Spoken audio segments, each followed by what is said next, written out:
All right. Give me a second. The friend's going crazy. Hey, chill out. That's the clip. That's the intro right there. We always get one. Hey, chill out. Do a goddamn podcast. Mom. Okay. All right. Welcome back to Boosted, a North American Mobile Legends podcast. I'm going to be your host today. My name is Trex. I'm G. Kaya. I'm Private Dancer, but here tonight with us is a very special guest. He didn't say Leo. Our special guest is Leo, as you can see. How are you doing today, Leo? What up? I can't speak. There. Leo, MPL's been going on for a little while now. I know you guys are getting close to playoffs, right? What do you got? Like a few more weeks left, or Literally week 7 and 8. 2 weeks left. Is who's standing at the top right now? I haven't been able to tune in the past week or two. It's Onyx and Echo up top. All right. Are those who's been like the hot takes? Like give me a little something, because I'm gonna definitely tune in for the playoffs. I'm gonna definitely tune in for the playoffs. I've watched a little bit of the season, like in the very beginning. I was catching some of it. I've seen Blacklist win some games. I've seen RSG hasn't been doing as good as they did last season, things like that. But like, what team do I need to keep my eyes on right now? Okay, so Blacklist, not as dominant as we expected them to be. Like, yeah, sometimes they would end the week at number 1, but they're at a healthy spot, I think. Personally, this is where I want them to be so that everyone stays on point. Okay, this is a weird take, all right? Like, I'm saying this here in the safe space, in the NA world, because if I dare say this, it's gonna get clipped, bro. It's gonna get clipped. Yeah, as it is, I'm pretty sure some agents have already clipped this. But I am happy where Blacklist is because it keeps everyone honest. Yeah. Let's put it at that. By them, struggling a little, it makes them be more on their toes. Not to say that they get lax, but it really just puts it in there. Like, if we want to make it back to M4, if we want to reclaim the crown, we have to work extra hard. And it also gives the other teams like, so gods do bleed. So let's keep it up. So yeah, that's my take on Blacklist. Yeah, you're right. RSG also in the same spot. Like, it's more clear now that and it's not even the fact that Blacklist is here. Like, a lot of people put an asterisk on their win in season 9 and their MSC run. Mm-hmm. But the fact is, it's not even really RSU who's giving them a hard time. It really is just the way all the other teams are coming up. So with that being said, I think the real surprise, or the sad surprise, let's put it that, the sad surprise is next play in TNC, man. Next play EVOS and TNC. I don't know what happened. Yeah. I think it's good to see, like, I think it's good. One of the things I always like about MPL is there's not like the same team who wins every single season, right? And something like something healthy that happened for us last NACT, BTK lost early on in the bracket. And it just, you said, it keeps teams honest. It makes other teams know, like, oh, there's a possibility. Like, I can make it. And it makes other teams hungry. And like, for right now, looking at the scoreboards of like MPLPH, it seems like just about anyone, like any of those 6 teams that go to playoffs could pull it off, right? Like, there's no definite, like, everyone knows, like, oh, this team's definitely going. It could happen. Like, someone could get knocked out early on. For sure. And again, you brought up the whole New Wave and Team First Blood situation, while there are teams like the Valley, Gosu, BTK, Deus Knights. Again, I listened to the Boosted last week, or the last show you guys put up. So I'm a little caught up with what's going on. A little bit. I am actually excited for the same thing to happen here, because if that thing did not happen with NACT, and again, how Ackerman is coming up in NASL too, we wouldn't have such a stacked fall season, right? Yeah. So I'm looking forward to the same thing happening here in MPLPH, because it's not just about Blacklist. It's about all the teams. And it just sucks that next play EVOS and TNC are likely to miss out. But again, it's any of these 6. Honestly, say it's weird, but this might actually be the season Omega gets a title. I swear to G, they've been chasing this thing since season 1, and I feel like it might be now. It might be here. So Well, that's always the plus when you get people knocked down a peg. I was actually surprised that Blacklist kind of like avoided the curse that usually happens with those with the M winners, that like they just kind of fade out and then don't really capture that same magic, but they still seem really strong from what I've been watching. I know they've taken some losses. It's is it usual in MPL for like before the playoffs for teams to kind of still try to find their footing? Because that was one of the things that happened over here right before playoffs. It was kind of iffy, but when playoffs happened, it was almost like watching like completely different teams. They had gotten like their stuff together. They'd kind of like sharpen their swords, so to speak, before those matches. Do you kind of see that same thing usually happening in MPLs when you get to the playoffs? I'd say it's a 1 in 3 chance. It's weird that I have a fraction for it, but in my time with the league and even like overseas, right? You're talking about MPL MY, MPL ID, SG is kind of finding their footing. They're still setting up a status quo over there, setting up the standard. But yeah, no, in the more established metas, or just how things go from regular season to playoffs, I'd say 1 in 3 teams actually like come out of a cocoon and transform. Likely that's something that happened season after season after season with Omega. That's why people love them, is because from the regular season they just drop the ball. Regular season they're just all over the place, and then when they come into playoffs, oh my god! I don't know why teams keep putting their guard down, but when it comes to Omega, it's just always a monstrous run. Nobody's surprised anymore, honestly. So that's one team that does that. Another team that likely does that is in season 8 when Blacklist went for their back-to-back. They started with a handicap, and then suddenly Oheb went monster mode. Oheb went God mode. He turned on the cheats, if you will, like in GTA. And he went from helping them. Oh, he went from flipping the bird to helping them go from a lower bracket run into their second title, and then getting the MVP at M3. Also, still from climbing in the lower bracket, much to the expense of NA. Sorry, BTK, but yeah, you know what I mean. Like even Blacklist does that. So yeah, it does happen. Transformations before playoffs happen.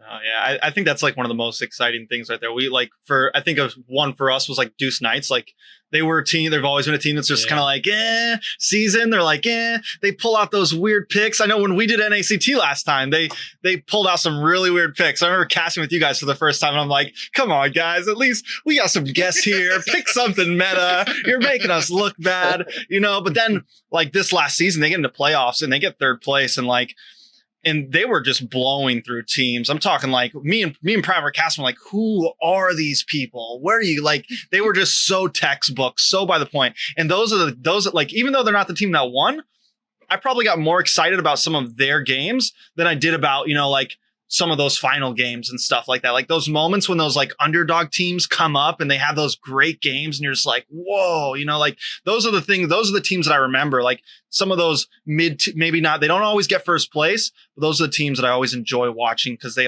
never cease to surprise me, right? I hope to see more of them. I hope to see more of them in NACT. Again, in the road to M4. And who knows, there might be new names that we see. Because again, from 64, yes, that's a lot of teams. I'm so happy, by the way. Happy that people are showing up. But when you come down to like the top 32, top 16, top 8, that's where your name kind of gets established. And who knows what new stars are in there. Who the new faces of NA might be. Because it's good. But it just sucks that of the 64, it's just one who gets to fly out. But I want there at least to be like a solid scene. If there's like 16 solid teams that show up and are super consistent, then whatever the supposed hype for post M4 is, then that's all the more concrete, right? Like, because if you want a league system or at least something so close to it, then there's got to be a solid 16 or at least a solid 32. So that's another hope, at least something optimistic to think about. And I think this. Go ahead. Yeah. So on the topic of Deuce Knights first, since we were there, they like, if I'm not mistaken, they're not in this. They NACT. They did not. They're join, called. sadly. They're called now Exile Outlaws. Well, I'm I not know, mistaken. like name. new name, and that's I don't know, man. That's the problem, right? That's like exactly And what that Leo's is the saying right problem there. of You know? NA, yeah. Like, we need some consistency. We need people to Yeah. keep the same names, the same player names, like all of that. Like, all of that is like the building bricks of North America, and I think like teams just gotta like soak that in, and they need to Yeah. take that. It's like, You guys now- talked about this last week or in the last Yeah. episode. Yeah.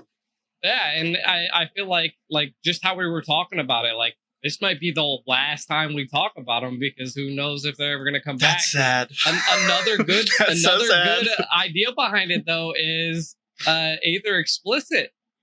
Like, they were a bombed. whole different squad. Yeah. Whole different squad. Not even the only person that was in there that I think I remembered was Riles. And he didn't even play on that squad last time. It was a whole different team. So I think it always comes back to consistency, and I hope to see it. And hopefully we'll get those top 16, top 32 teams coming in here. I think it'll definitely get there at some point. Yeah. What was the scene like in the Philippines, like before like the first like Moon Tune event? Was it already pretty big over there, or was like there's some developmental things that they initiated? Yeah. So before the first Moonton event, even before the first MPL, there was already this mall show type thing. Again, nothing against shopping malls, esports events, shopping malls, but that's what the scene would look like, right? Like you just wanted the game to have eyes on it, and you just had, a handful of group of teams and players who were passionate about the game. And to be fair, it looked a lot like how it does for you guys. Maybe save for the fact that there is a pandemic, right? Like we're still just slowly getting over the fact that COVID is becoming a part of our lives and it's normalizing. So slowly we are going to get back on the ground. But yeah, back then it was all about these smaller mall shows, these little pop-ups, like there would be cons, right? Like let's say there are like 3 or 4 big conventions in the Philippines at any given year. MLBB would be at least in 2 or 3 of them. So it was all about getting the name of the game out there. And this is something you guys talked about in the last show too. Again, I'm still in episode 3. My brain is still in episode 3. We appreciate it. We appreciate it. Yeah. How you guys put it up and said that, no. Step 1 is, over there, MLBB's on lunchboxes, billboards, people's underwear, whatever.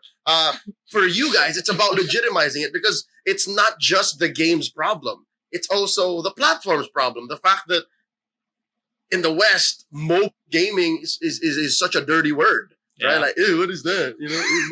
So I think, I don't remember exactly who mentioned that, oh no, if you legitimize the esport, if you make that real, then everything else will follow. That's partly true, but also the stigma has to go first. The stigma has to go. So I think part of that is also just making it a more normal part of everyday life. Just not even like as an esport first, but as like a legit game that just isn't out there to nickel and dime you. Something that is like legit enjoyable even if you don't spend a single penny. So I'm hoping that does happen, and then eventually, step by step, follow through esports. More legit, like, oh yeah, I play ML for like a couple hours a day. Oh, now it's legit. Now you might start seeing the NACT or the NASL show up in app, and then esports becomes a part of it. So again, I answered the question, but also presented a solution. But that's neither here nor there. So you've been so Leo, you've been casting since season 1. Have you been it since day 3. 1? Since season 3. All right. 3. Season 3. So 5 seasons. What is that? 2.5 years? 2.5 years, right? You guys do 2 seasons a year? No, I've casted for 3, 4, 5, 6, 7, 8, 9. 8. Oh, this is my 8th season. Yeah. So about 3 years, give or take, 3.5, 3 and change. Yeah, but esports proper is like about 5 years now. I casted other games before, and I've always been around esports here in the Philippines, and yeah. Yeah, as we were saying before we jumped on, before we started recording, was snooping you the other day, and found some old pictures of you casting. Yeah. You had you got the nice hairdo, looking younger, looking good. I think it was like for a COD tournament or something, maybe some sort of either something like that. So, what brought you from Mobilelegends your favorite? I mean, I guess maybe you can't say or can say, I don't know, but do you plan on doing just Mobilelegends for a long time after this? Are you constantly looking for other games to cast, things like that?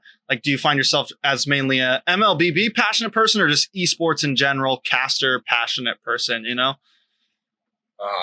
I love it. Okay, starting with the hard-hitting questions first. Okay. No, actually, no. As much as I love the MPL, as much as I love Muntan, I'd like to think it's more than that. And I think that's what makes me personally an asset for the MPL is because I just don't think of this as it is, but what else you can take from elsewhere and then port it into where I'm currently working. And I currently work with other games too. I still keep tabs with a little bit of COD M. Super thankful for COD M. I dabble in some card games. Big Hearthstone fan. So yeah, no, it's not about MLBB 24/7, but it is a huge part of me because I don't think any of this would be possible without the MPL. And no, I think even if it's not just about MLBB or about the MPL, the fact doesn't change that I love it, the community, the game, and what it does for all of us all across the world. And yeah, no, I think we always have to keep our eyes open. There's always more things to get from outside and then to share within. So yeah, keep my eyes open. There's a lot to pick up because again, you can say the same thing about a lot of the strategies that's happening in game, right? Even in the pro level, is because I used to be a League of Legends PC player and I picked this up. I think that's what happened with the whole mask thing before. When Onyx PH season 4 played 5 masks, it was something that they picked up and learned from, or I don't know, iterated on from an old broken mechanic from League PC, and then they did it and they changed the game.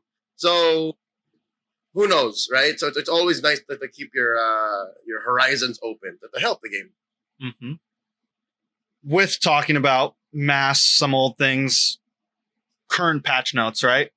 We just had some big releases come in. I personally, these two guys play a lot more than I do right now. But I have tuned in on some streams. I've seen some guys playing. There's a lot of questions with some of the new patch notes. I think the big thing on my mind right now, huge Beatrix nerf. Is it a dead hero, guys? Do we think maybe not dead. Is she balanced? Is she dead? What's going on with that? Who are the new marksmen? I've heard a couple rumors that Bruno may just be sliding back in. No pun intended. So yeah. Definitely. I mean, I haven't gandered too far into the notes. I definitely read some. It looked like Beatrix definitely took a huge step. Not only Beatrix, also Wanwan. So both of them, and I mean, both of them were from my ideal, would have been decent, meta picks, could change the tide of games depending on the player. And I also did see the Bruno buff, but I also think that, sometimes we're sleeping on the Ithriel pick and stuff like that, I feel like now that we're seeing that happen, those nerfs happen, we might see more of a sustain heroes come out. We see Popo and Kupo every once in a while, but I think he might make a big comeback because I think it's going to come down to not more of being super bursty, but being more of a support to your team now. Okay. That's interesting too, because some of the buffs that came out, what was it? As well, Leslie got a little bit of a buff, and I've seen that spammed in rank right now, like crazy. Because everybody's trying. Because now that but you never know. You know, some team may pull it out. I'm not. I think she's still susceptible, but I mean, everybody's going to be testing it out, especially because that even Zane's been testing it out with the crit that you get on the true damage on her abilities now. Yeah, she gets a ton of true damage, which is good against tanks, right? So I mean, like technically, it could be viable. But I agree, kind of with G about the kind of the utility that you provide to your team there. I mean, they didn't really touch Claude at all, and he's been like a pretty big mainstay when it comes into right at the top. So I don't really know much. Bruno might be able to burst him down during the Blazing Duet, but I just don't feel like Bruno. I say this, and every single time I say something about Bruno, somebody like Zia or some crazy marksman user will come out and use him for this ability that I've never seen before, and I'll be like, well, it's just kind of crazy to me. But yeah, like it's interesting. I still feel like they're still kind of susceptible to those ganks, especially early game, trying to build them up. And Bruno's got a range issue as well.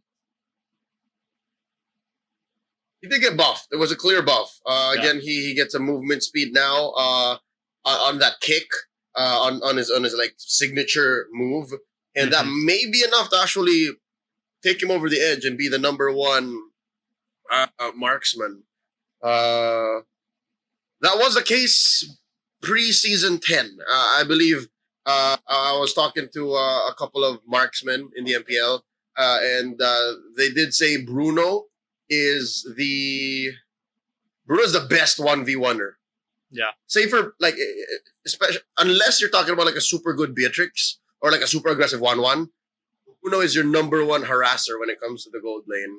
And now, just maybe now, he might come back into the limelight. I'm excited because what they did to Beatrix was they did Beatrix dirty, dude. They took away everything that made her good. Yeah. Like they burned her shotgun and they burned her sniper. And then from there, they strengthened the other weapons. Yeah, I don't know if I read it. I don't know if I read it wrong, but it's also like if you raise her attack speed, her reload becomes longer. So like even her like machine, or her reload. Yeah, exactly. It's the opposite. Her reload base time was increased. Like they made it longer, like as a base. And then if you build attack speed, it becomes faster, which will help it go back to where it was. Yeah, it'll help it go back to where it was back then. So what they're saying is, play the damn sniper. Play the damn submachine gun. They want you to play with Nibiru. That's what they're saying. Yeah. And so it's going to be all DHS builds. If you want to play, or you're pretty much stuck down to like, which if you're picking DHS up, like you might as well pick up the Claude, right? Like I definitely think Claude and Bruno, those are going to be your two, like, and who else we thinking, Leo? I see the I'm thinking, so the thing is, the reason why Beatrix, or the reason why Claude is also very popular is, yes, it helps burn through the cult altar. It helps burn through Faramis, but it also messes with the Beatrix. It's one way to kind of dive in on the Beatrix when the Wind of Nature isn't up, or when it's not rocking that shotgun and it can't punish with the sniper. But now that that Beatrix is kind of on the down low, where does that put Claude, right? Like, is he still as important? That's true. And a lot of Beatrixes were skill aims, so it's like hard to even hit Claude as he's dancing around with his battle mirror and everything. So it's definitely up in the air, G. So I was actually thinking that, like how I was building off of like the support area around MLBB right now.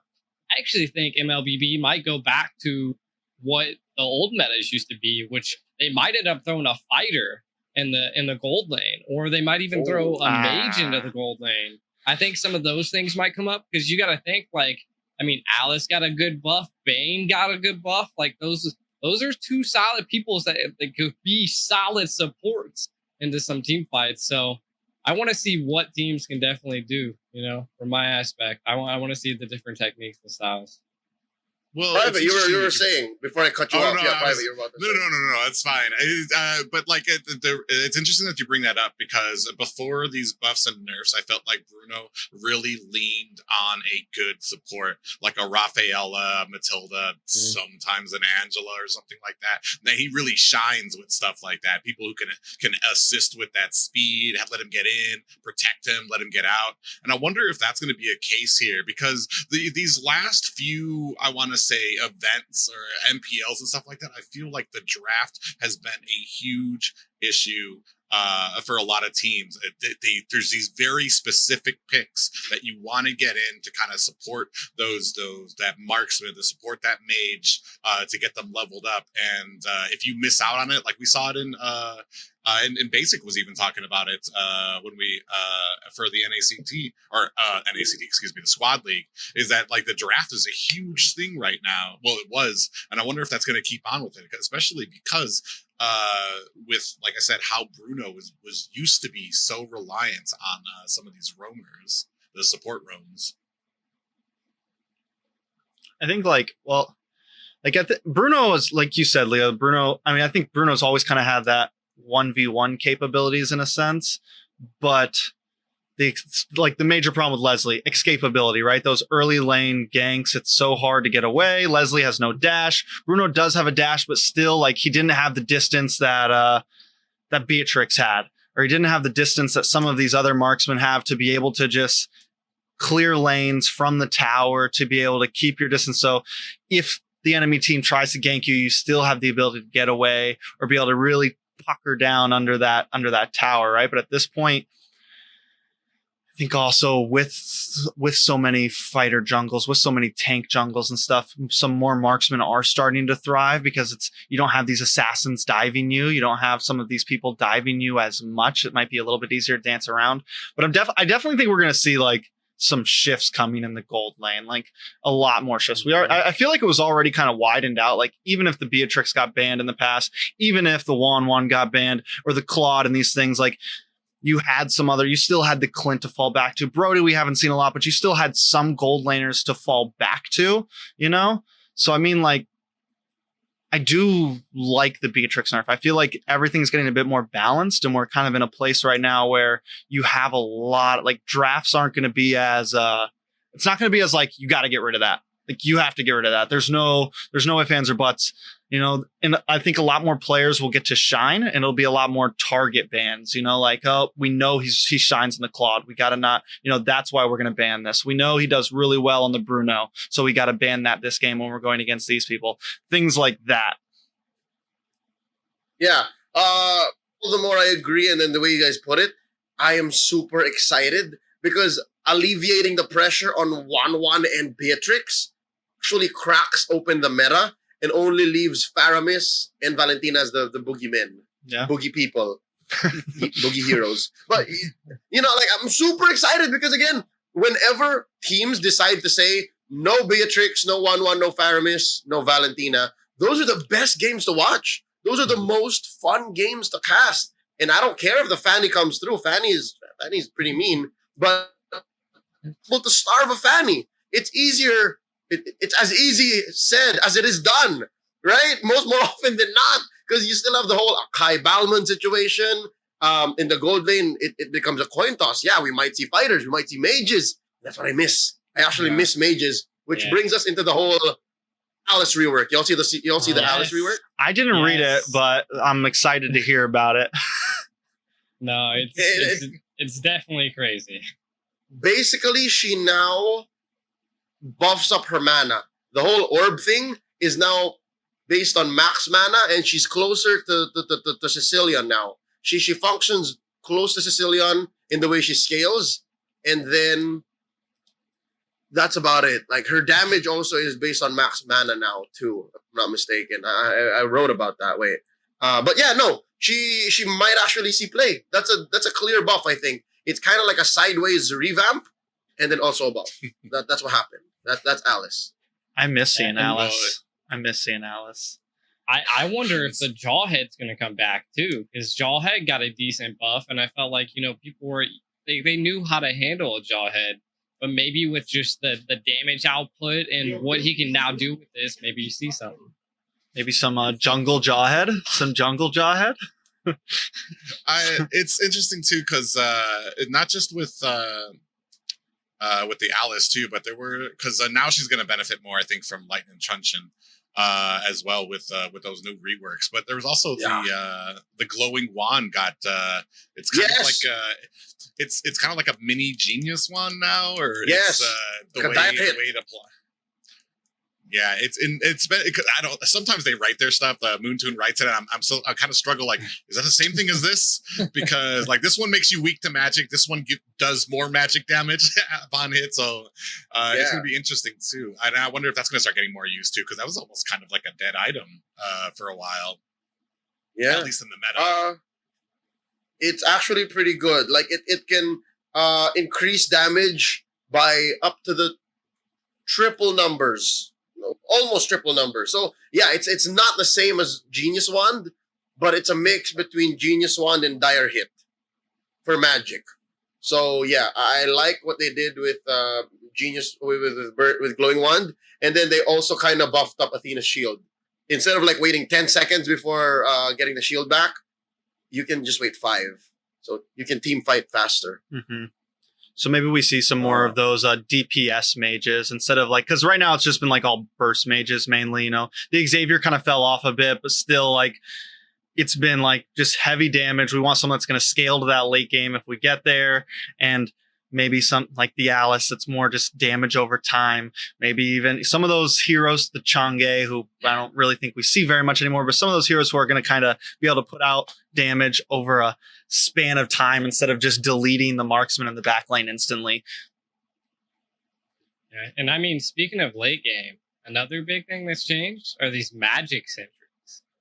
I haven't personally seen them, but I mean that it's literally like apparently when like your side loses an inner turret and like a hero steps into an area, like apparently a turret appears. I haven't personally seen it myself, but I've seen it in the patch notes that maybe late game is going to be changed now because now they have something you can summon every 90 seconds. That's kind of like in your base. It's like on the walls right there, right? Yeah. I saw. Yeah. I've seen videos about it. I haven't seen it in play yet. Same.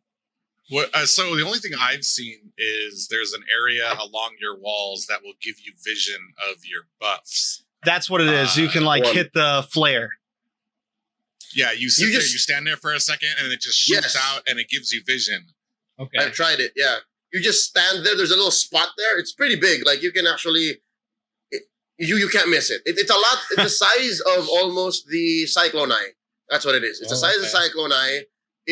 If your side lanes get blasted, or let's say if mid gets blasted, both walls will get it. If this side gets blasted, this wall gets it, and then so on and so forth. By blasted, do you mean it goes down, or do you just mean like, all right, like the tower gets broken, then it activates? Do you think a lot of teams are going to like? Do you think it's going to be a game-changing utilization? Yes. Yes, it is. It is. I'd say a breakthrough. It is going to change the game because again, vision is such a big deal, especially when it comes to like these these base defenses and these like, oh, I wonder where they are. And if you can answer a quarter of the map, that's literally a quarter of the map, right? Your jungle is a quarter, the other side is another quarter, and you're only really just missing out the river. The river is the next most dangerous spot. So if for 6 seconds on a 90-second interval, you can reveal your whole jungle, that's a big deal. You're saving up on conceals. You're saving up on lethal face checks. But again, timing is key. Timing is key. It's a great catch-up mechanic. I think that's what this is more. It's more of a catch-up mechanic. So I foresee games getting maybe slightly longer. Maybe. Hell yeah. I like that personally. I'm glad the games have been getting a bit longer. I think it adds, and especially if like in an esports sense, right? Like it adds a bit more time to the show, right? It adds a bit more intensity to everything. So does the enemy team know that it's happening? Yes. Like so they know. They're like, all right, there's some sort of like animation or something like that. like an eye over them, like when Leslie spots Yeah, you yeah, or yeah, something yeah, yeah. in a bush. Okay. I believe that's the case. I haven't tested it completely, like in depth, but I can assume. I can assume that that's what's happening here. I'll have to go do my homework later. Yeah, just throw up a custom lobby, Just- yeah. have one other dude on the other side, blast your mid lane turret, and then see what happens. Yeah. I totally read it wrong. I was expecting, like a giant turret, Turret just, to like, come out. mounted on the wall, and you just like someone rocks up to it and just gets on it, and like you're blasting minions and the Lord coming up. Yeah. It wrinkled my brain. I was playing with my girl, and she's like, "Hey, what's this?" And she like steps on it, and it shoots out. Like, what? What was that? Yeah. But it's like, and I agree. Like, it's gonna be an interesting mechanic, especially because that's kind of the most vulnerable spot. Not just for when you're defending the base, but when people are pushing, they start to get a little cocky. They start to get maybe a little lackadaisical because they're winning the game there. And this is gonna help kind of those defensive positions there to kind of be able to turn this game around a bit. And because we've been seeing that. Like, honestly, that as a caster, sometimes I'll see it coming. I'm like, guys, no, don't do this. Don't all just run into this one lane. You guys got to push out a little bit, and then they'll just get smacked there. And this just adds another mechanic where you can get caught. Another place where you have to be on your P's and Q's throughout the entirety of the game there. So that's really interesting, and I really look forward to see how these teams utilize that. Yeah, it literally is a game changer. It's it's literally memory foam. When humanity discovered memory foam, it changed the whole pill of game. Changed the whole pill of game. Yeah, because I almost every single game of Mobile Legends I've ever casted, especially in the professional space, has those moments where, all right, so teams are waiting 10, 15 seconds, just jumping around bushes in the opponent's jungle. Now, every minute and a half, you can't do that for 6 seconds at a time. So that is going to change the game. It's Lord contests. It's going to make, it's like Lord, you're going to be able to know. It's definitely going to add a completely new dynamic to so many different positions. And and as like you said, extend one dude it. in the base. Mm-hmm. As long as there's one dude in the base to check their side of the jungle, so that when they, I don't know what the thing is, we have to think of a new word to describe that come this weekend. Yeah, the magic sentry. It's called the magic sentry. They have one dude in their jungle set that up, while the rest of the opponents or their team is going for the Lord dance. It's clear, like it changes so many things. Yeah, definitely. From like, maybe if you died early and you came back, they can definitely be a game changer. Diving in, showing the whole map. Now no one has placement on Lord. Oh yeah. Yeah, crazy. I don't know. So or heroes like Florin and Angela, right? Like just like to stay in the base. Yeah. All right, I have something for me to do. Take our bets now on how many times G is going to call it something other than the magic sentry. I'm gonna be like, Illuminati's coming, boys. Brother, it's Big Brother. It's Big Brother. The government's watching. No, who knows? We'll see. You might be a betting man. There's a few other, like, I'd say game-changing things that came in the patch. They did Valentina and Faramis dirty. Again, they adjusted a few things, but these things are enough to actually make the heroes questionably pickable still. And then Johnson actually also got a change. I don't know who those filthy Johnson mains are, but your cooldown... Yeah, your cooldown now starts when you activate when your skill ends, rather, not when you activate the skill. And that was disgusting. When you used to do it, it's like, all right, click, it goes on cooldown. Now it's when you crash that goes on cooldown. So there's no infinite driving anymore. He's dead. Yeah, he's at this point. That kills him. You can't even troll with it. No more shark trolling on Johnson with the boys. None of that craziness. He's dead with that right there, which I'm happy for. I agree. Filthy Johnson mains. Yeah, and another hero that might actually be dead. Also, real quick, silver lining, something to be happy about. Granger and Bane might be back. They deal a lot more damage, but no. I was gonna say Julian might actually be dead. Think so? Julian these days, at least in the MPL, MPL PH, right? He's medium. Sometimes, Yeah, he's medium. So more 70% of the time, first phase, right? First phase pick, 70% of the time. The other half sometimes gets slipped into the second half. But now his cooldowns have been nerfed so bad that he basically his original cooldowns are now only saved for the late game. And he's an early game hero. Now Yeah. what? Yeah, And that's what this does is it pigeonholes his build into a CDR build. What about Vamp? What about Lifesteal? What about damage? all the things that made him right? good. Yeah. So I'm wondering how the pros will see this. It's not as bad as the Johnson nerf, but it's a pretty bad nerf. Yeah, well, it's not a. The way I look at it too with that is like he was. I felt like he was pretty OP.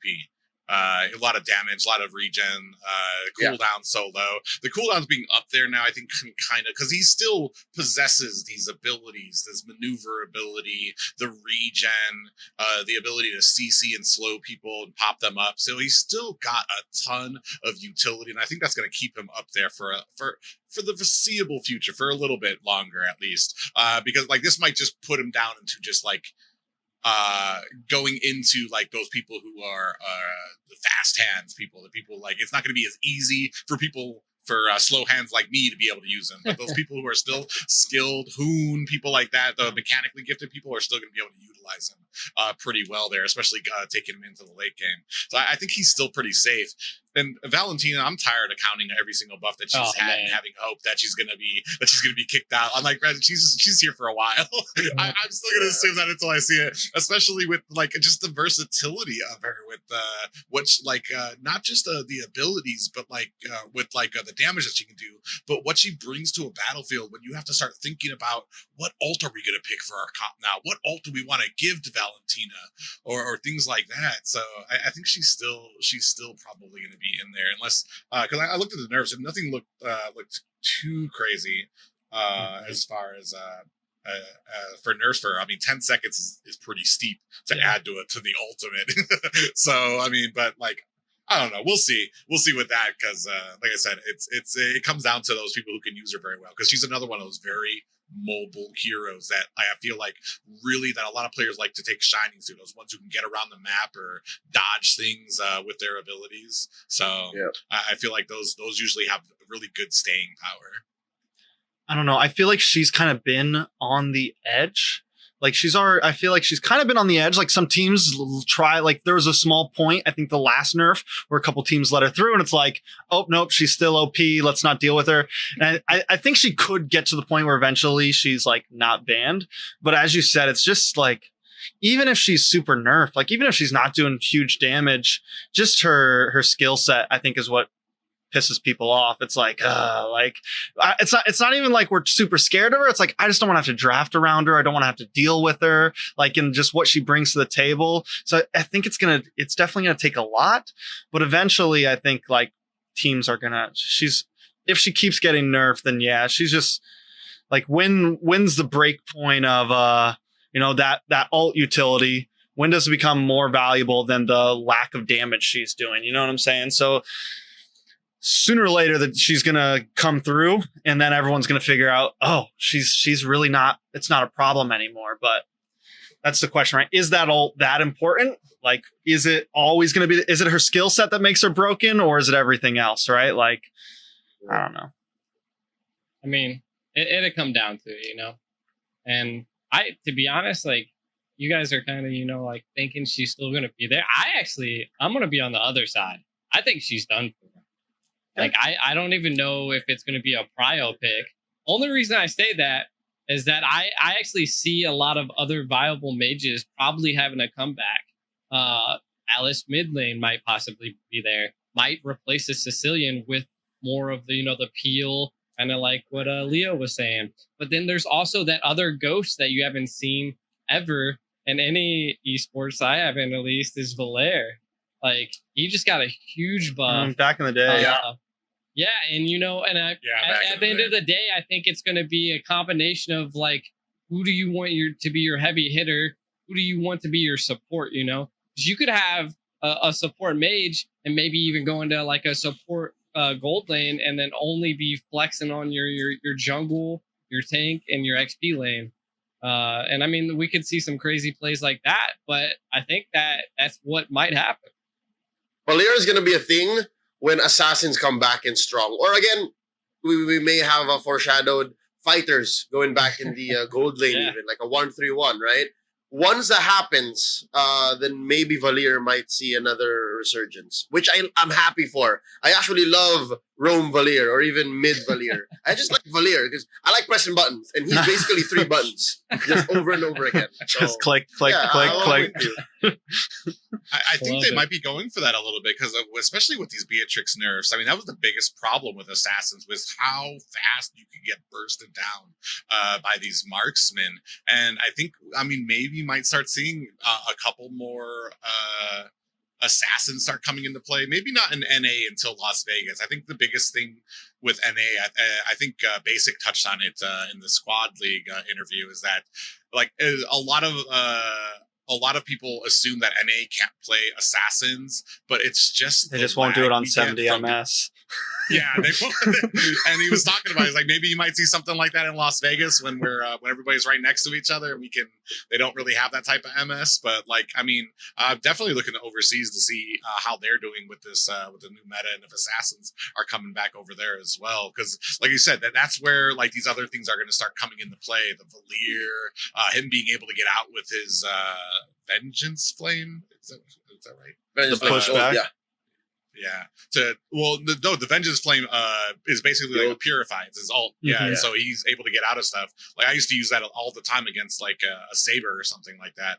And then you'd be able to CC them down. But I mean, he's right now, like the current meta hasn't really adjusted. I've tried Valier. I remember why I hated him because of his movement speed. And that's where Glowing Wand's going to start coming back in and be that formidable weapon. So it's going to be really interesting how everything, because like I try to foresee how meta changes, but man, by the time I'm like starting to catch up, like it just, all these players have already like formulated. I think we're going to see something, hopefully, that's what we're pushing for, is to see something different by the time M4 gets here, that we're going to have like some at least a few new heroes in there that are going to start shaking things up a bit.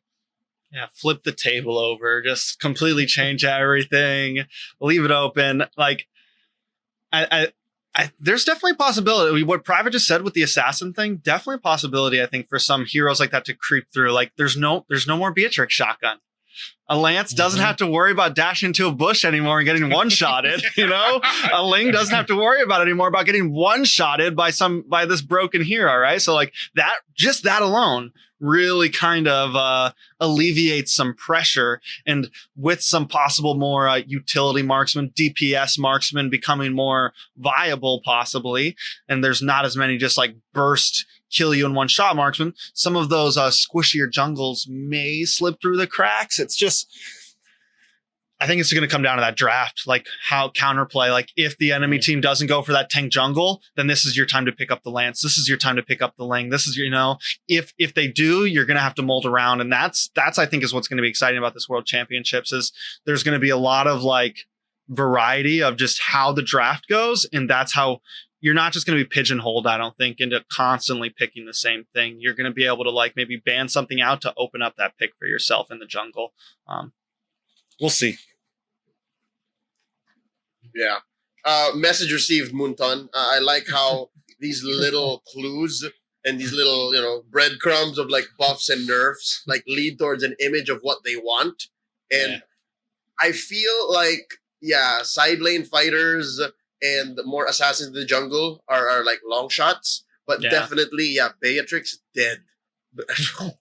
Beatrix is dead. Get out of here. And as well, again, if not just for the numbers change on her, the fact that this magic Sentry exists now just stops all the shotguns to the faces into bush checks. At least that's out of there. But again, that's a dead horse. They literally kicked Beatrix while she was down. Like nothing, no more. You get nothing, sir. It's over. Get out of here. When that Nerf bus was rolling through, she was right in front. Got hit first. Right. Yeah. Everybody else was afterward. Yeah, it's dragged off for like a few blocks. It's like Whipped out all our ammo, man. Now she's shooting beanbags. So tomorrow we will get to see some things, see how at least how NA takes like this whole meta change and everything. Tomorrow, the top 32 bracket of the qualifiers continues. A lot of us are going to be tuning in on the games and everything. I'm excited to see how, with this big change coming, how a lot of these teams deal with it. And as you guys said, like there are still some familiar faces. Of course, there's some team changes, but we have like the Valley, which Leo, I'm sure you've caught up on some of the news. You have like BTK, Zane, you got Moba Zane, you got Fried Chicken, you got Shark, and then you have Basic, ex-MPL player, and Hoon.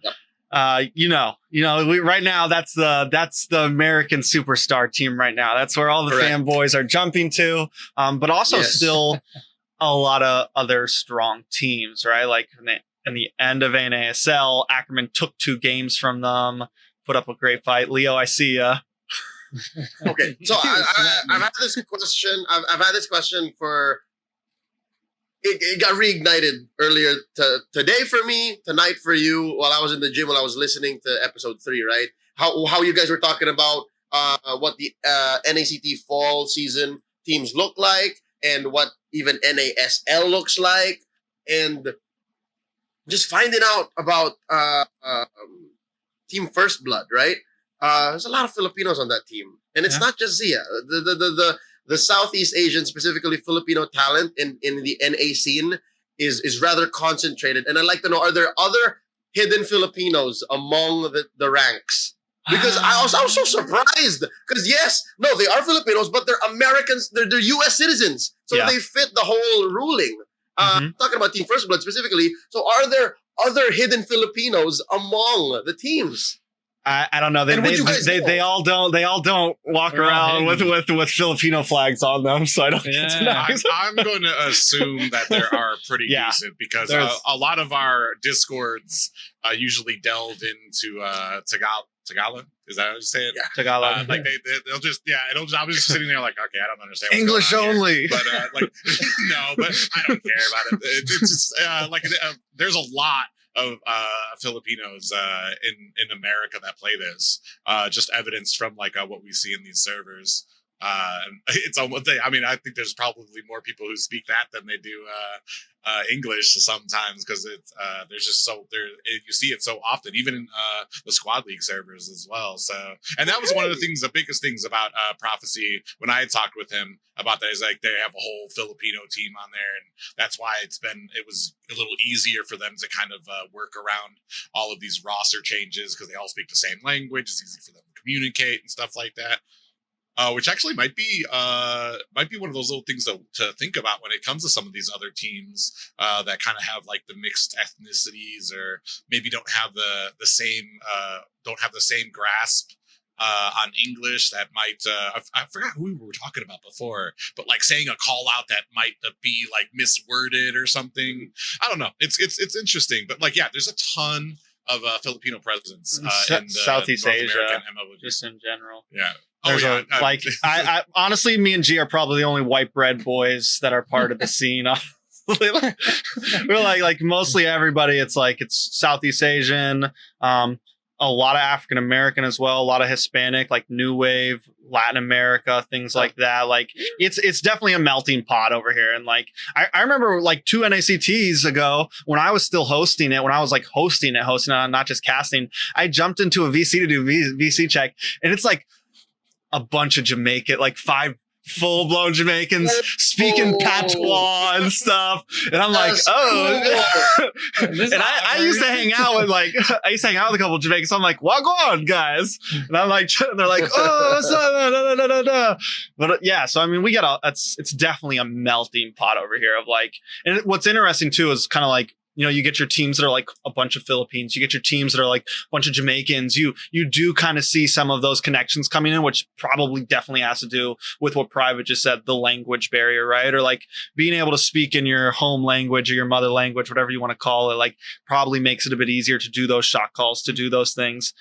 So it's definitely interesting. But PA, you definitely see some of that. The PH blood runs thick and runs strong in a lot of the teams here, man. The skills translate over even to NA. Yeah, I'm okay. I'm of half hearts on this, because I'm excited because oh look, even over there, it's the Filipinos who's ruling MLBB, right? Like as we do now in Indo and in Malaysia, because we suddenly had this huge wave of imports. So there's that. But also, I'm like, guys, just leave them alone. Like that's their region. Like let them do their thing over there. But I'm happy also because the Filipinos end up becoming a catalyst. Like if for some reason the finals becomes like a majority Filipino team, like Team First Blood, and then like pure NA, like they're not like they didn't migrate there. They're like third generation immigrants, and they're like they grew up there, and they comms in English, like straight up. Like that would be cool. Wouldn't that be a story in itself? It's like again, like a BTK. Like those are all just a majority Americans. Like that would be cool. So there's that going on, and I think that kind of push and pull might actually help in the post M4 scene, because like now it's like legit. So like, are we more NA than C, or is it like a mix? And then how does that affect our performance in the world scene, or like in our own league? Because again, you have very strong neighbors in Latam, and I'm so surprised. Again, this might open up another can of worms, but did y'all see that Latam gets 2 slots? Bro, not 3. What? 3, because Brazil is Latam, bro. They get Brazil gets a slot, and Latam Brazil, gets 2. So yeah, you just open up a can. I'm looking at. I'm like, hold on, wait a second. Brazil is Latam, bro. Like it's its own separate thing, but yeah, MPL gets one. Anyways, yeah, don't.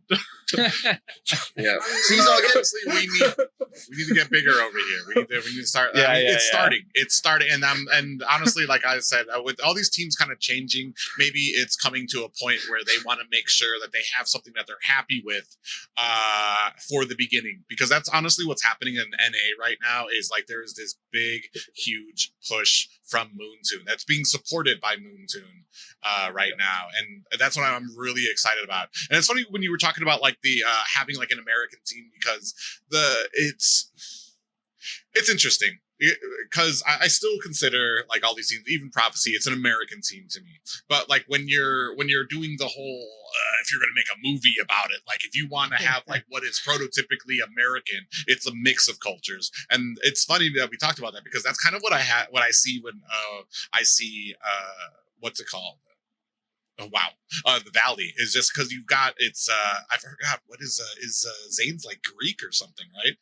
I forgot what he is. And Hoon is Korean, I believe. It's just there's just a whole mix of different cultures on these teams here.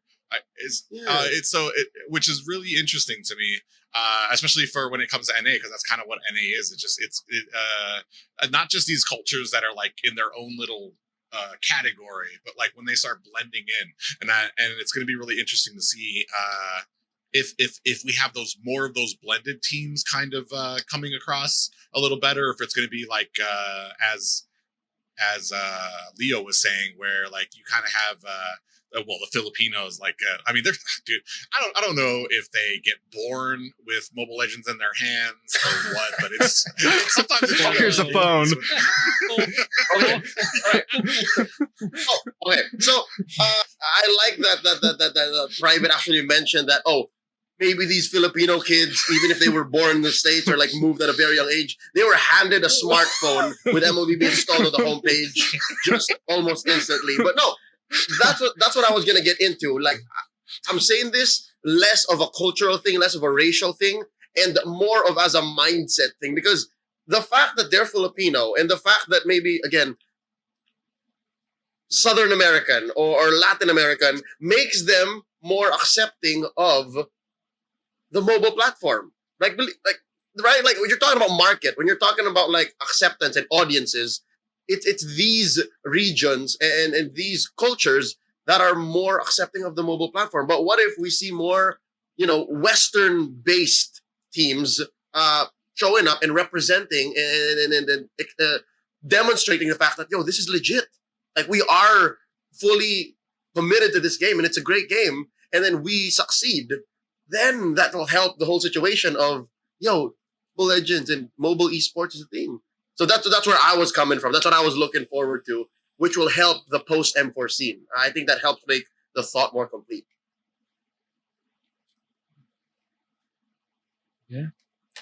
So, but also, I cannot confirm or deny if kids here are born. Yeah, all I can hear right now is a baby crying and the Mobilelegends, the theme song coming out in the beginning. Oh yeah. So also big news for NA as well. First offline. I'm sure you heard, Leo, right? We have our grand finals offline in Vegas.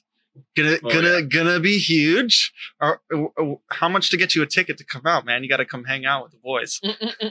I believe my visa may have expired this year or last year. No.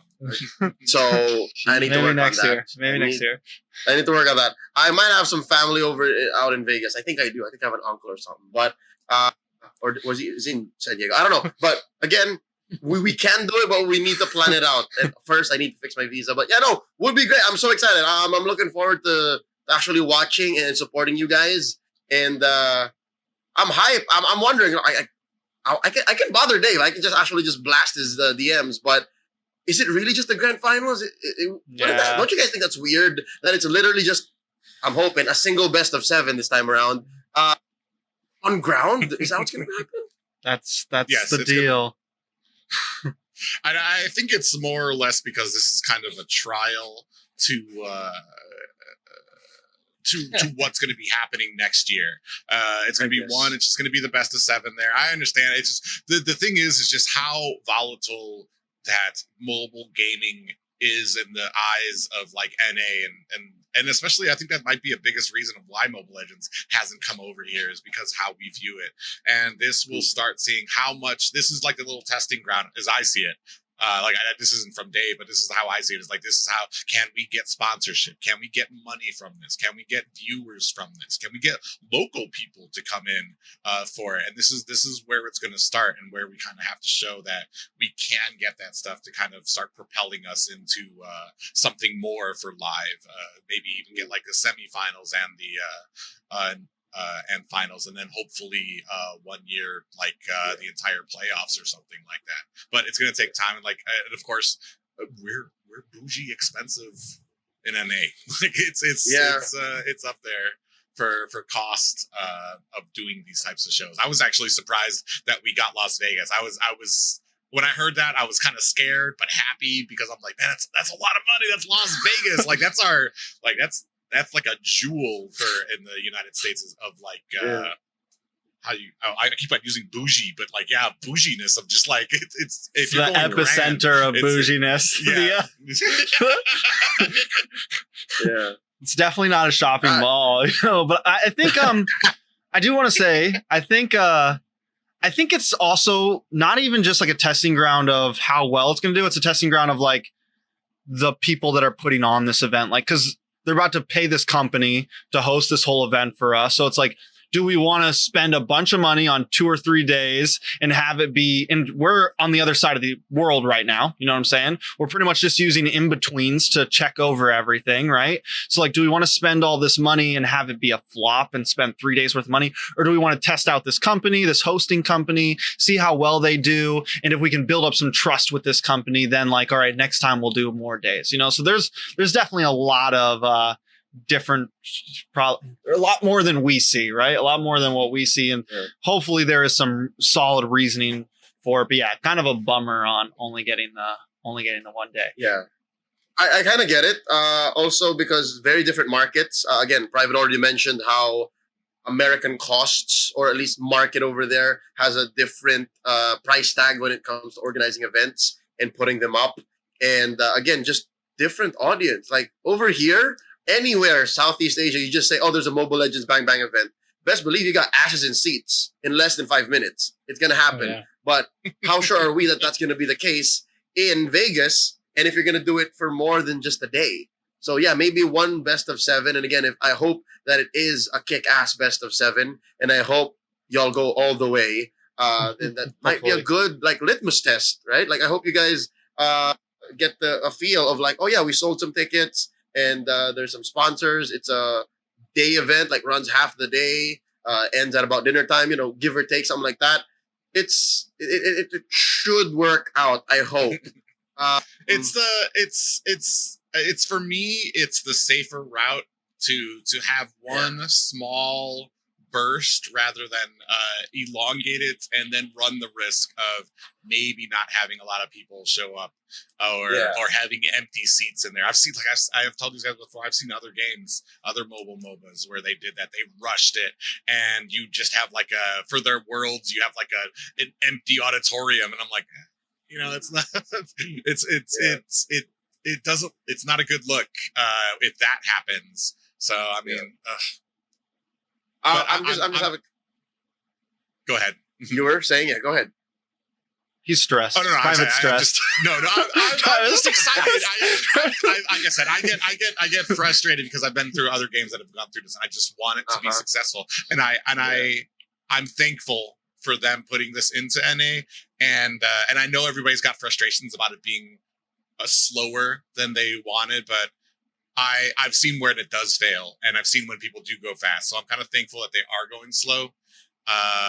Yeah, that's it. Basically, I just yeah. The fact that we're able to pull the likes of the talents of Shark back, because again, I think in a bit of our conversations off the air when it's just us, like you guys mentioned, like what some of the BTK members are going through when it's off season for MLBB, right? So I'm glad that we have them back. And again, it happens. You mentioned this in the last episode of Boosted. It's like, oh yeah, some folks will leave, but eventually when NASL and NACT come back chugging, they just come back. They hop on. I hope it becomes more of a consistent thing. Mm-hmm. And with that being said, again, we're all looking towards post M4. After M4, regardless of where the NA team, that lone NA team, in the face of the three Latam teams, right, from that side of the world, wherever they end up, I'm hoping that it's for the better. And I hope they come back with their heads up high and the flag on their backs and saying, you know what, we're ready. Like whatever Moonton has for us on this side of the world,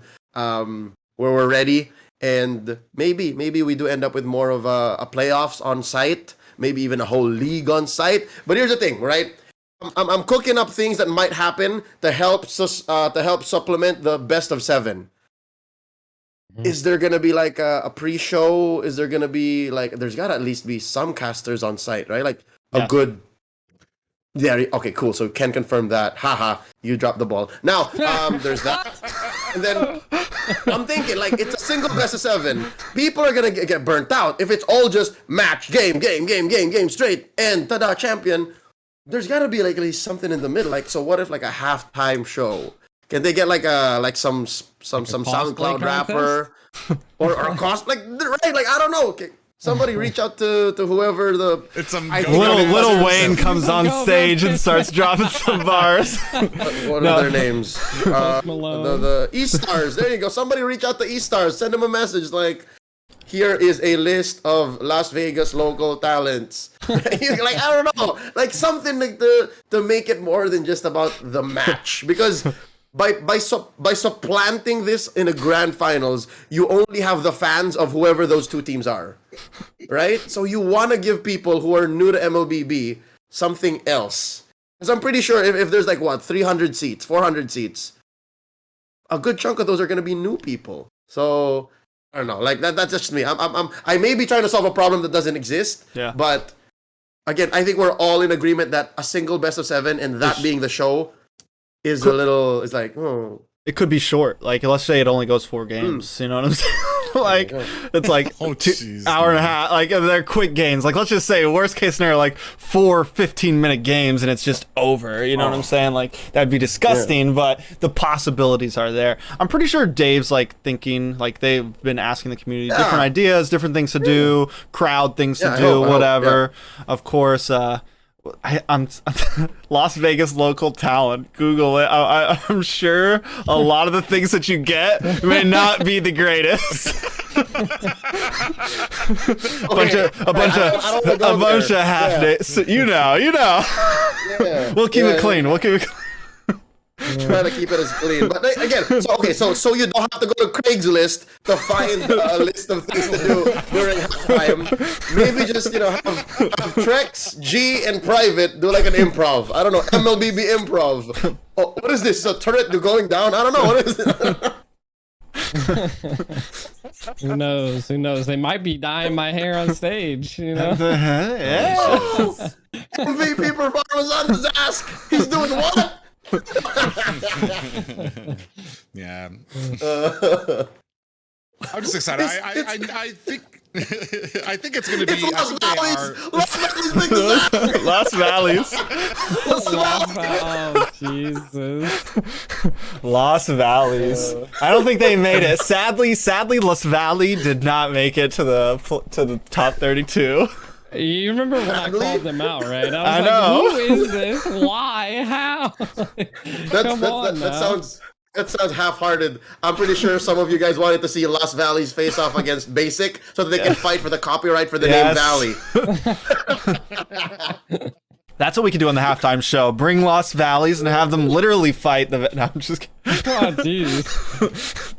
Sudden death. A boxing ring pops out of the center of the stage. Yes, exactly. They go WWE in there. Leo would love that. They have to dress up like Paquito. Let's do it. Man. Oh man, I think it's gonna be fun. I do like I have pretty high hearts for it. I think it's gonna be a lot of fun. And then there is like I don't think we're gonna have some huge crowd or anything like that. And I don't think they expect us to have a huge crowd. But I know there is like word on Discord. There's a solid like 20 plus people of like community members that are planning on going, like, and that's just like from what I'm hearing. I don't know who else is going to show up, but there are some solid NA community members that are like making it a point to like, oh, we're getting tickets. Oh, we're buying plane tickets already. Like we're doing things like that to go. And luckily plane tickets to Vegas aren't that expensive. Like, because they just want to get you there, so you spend money in the casinos. Like, so like you can find some cheap hotels, you can get some cheap tickets for like G said, what'd you find some for like $150 there and back? You know what I'm saying? Mine were like $98. Yeah, $98 there and back. Yeah. So like I think I looked up some tickets that were like $150 for there and back, things like that. So there's definitely gonna be some solid community members. I think it's gonna be good for NA in total. Also of the fact of it's almost like not just that, but it's going to be like kind of convention-y, I feel like, because a lot of us are going to be getting together, meeting each other in person for the first time, a lot of networking, things like that. I think overall it's going to be a healthy event for North America in general. Yeah, get your box of ramen ready. Get your box. Oh my God, that's what he said. That's what I'll do. That is what he said. Listen, I'm on a budget, man. I'm on a budget. The near Snooks, just buying out all the ramen for the squad. Well, they said that they were preparing seating for like 100-ish people, and they did a survey. And last I heard from like one of Dave's streams is that they were actually considering making it invite only because they had gotten so many people who said that they were going to be going down there for it. Hey. So, which is like which I'm excited about because I get nervous. Like I said, I get nervous about, especially with how big NA is. Like not everybody can make that trip to Las Vegas for something like this, even if they are a fan. But with saying that, like they were considering about making it invite only, tells me that there's a good chunk, even locally, that would like to attend this, which is going to be okay. I mean, really. So whoever's watching this now, let this be my personal invitation to ask you guys to please come through by hook or by crook, whatever it takes. If you have to shake down Private, G, or Trex, do it to get tickets. Because imagine this. If there is gonna be a crowd and the camera does pan through all of you, and believe me, in esports productions, there's always time for the camera to pan through the crowd. Save that frame, put it up on a wall, and years later, when MLBB is flourishing in NA, you're gonna be like, I was there. At the Day first. one, the very first big on-site event. That was the NACT Fall Chills. Finals, right? For the M4 qualifier, one of those teams went out to Jakarta and won the damn thing. You know what I mean? Like, you again, some of these details may change along the way, but I don't know, man. It might happen. I was there, right? I was there. So do it, right? Do it. Speaking of winning Jakarta, I'd be happy. I don't know if we could win it. I mean, if the Valley pulls their ish together, I think they could get to the top again. I think NA gets like, if we could get top 6 again, top 4, top 3 again, take something big. Dude. It just shows that first year, like anybody was like, oh, it was a fluke or this or that. It just shows. Like, I don't know if any of you guys follow Dota at all, but like OG was a team that like won this championship and everyone said it was a fluke, and then they came back the second year and did it again. And it was like, so I just think if NA, that's all I want to see. I just want to see them like kill it, go on stage. Whoever goes, I've already said it. Whatever team from NA makes it, Team First Blood, the Valley, whoever it is, they have my full support. It's America overall, right? It's NA. I'm gonna support whatever goes. If they can pull it off, if they can make it up there to the close to finals or even get to the finals, it is a huge statement, I feel like. If it is the Valley, and that Mobazane, right? Like if Mobazane makes it back, that's where Zane is right now, the Valley, right? Okay. Yeah, the Valley. That's a super team. That's a super team, right? That's a super team with basic in it. Wow. So you get the Valley. If Mobazane makes his way back into the World Championships, best believe there's already like 5 or 6 different promo packages being shot and written for that. Yeah. Like, imagine the story. Imagine the conqueror of sea. This is one dude that came back, clawed his way through, spent months in a collective run of the Philippines, Indonesia, and then way back home, and then now he's here to reclaim. You know what I mean? Like, yeah, it's a story. That's a story. It's a story. So, honestly, it's to a point right now that with how strong the teams in NA are, I don't think I've ever been more confident in what we are going to send down there, whether it's going to be the Valley or whether somebody's able to beat the Valley, which would be a huge thing. I would still be confident because they were able to beat such a, like, how we saw Ackerman came so close to it. Heck, maybe First Blood is able to rein it in the second time here for this next season as well. So I have never been more confident in what NA is going to be able to put out, and probably the same thing for how you feel when you watch MPL's Leo, with whether it's Blacklist, just the skill of what it takes for these guys to be on top. I know that when these guys end up going to M4, you're gonna be like, yeah, these are the ones. This is gonna be like, it's just that confidence, and I can say right now, and especially I've noticed it in NA, is there is a huge confidence right now in what we can output going into these qualifiers and what we are going to wrap up in a nice bow and send off into Indonesia. And I am really excited for that. That's the biggest thing right now. Las Vegas, all this stuff be damned. It's all the teams and what we have right now and what's the fans and the viewers. It's just the community right now. I think it's a buzz, and it's not a lot of, oh, they're going to get over there and they're going to get smashed. There's a lot more confidence now than it was last year, and I really love that. For sure. I hated that feeling, honestly. Even when we were in Singapore, and I haven't really met BTK at the time, I was more cautious than I was so sure that they were going to get smashed. Jesus. I'm like, oh, yo, all the teams at the hotel were talking, and BTK got some stuff going on. I was like, yo, Wolf, you heard about, because we were roomies, right? Wolf, you hear about what they say about BTK? Yeah, might be true. So I'm like, oh, might be true, all right. And then they actually did. And they did. I'm like, oh, I told you guys, I told you. So I'm excited for the same to happen now, but again, with different whispers going on, like, oh, y'all see NA's here. Oh, so yeah. I'm hoping. The question I have is, if I make it to M4, you got a cot in your hotel room? Because I'm going to need it. G's going to buy a ticket. He's like, they're like $4,000. I'm going. I'm going to sell everything. They're only 1,100 right now. That's easy. If Leo can get me a cot on the ground, I got it. Really put you on the spot. I'm not sure if I'm even going yet. So if I do get confirmation, I will hit you up like, G. I got a closet you can sleep in. I got a closet. I got a pull down iron rack. I can sleep on that. I won't use a tub. Throw the comforter in there. You know. I'll ask for another one. There you go.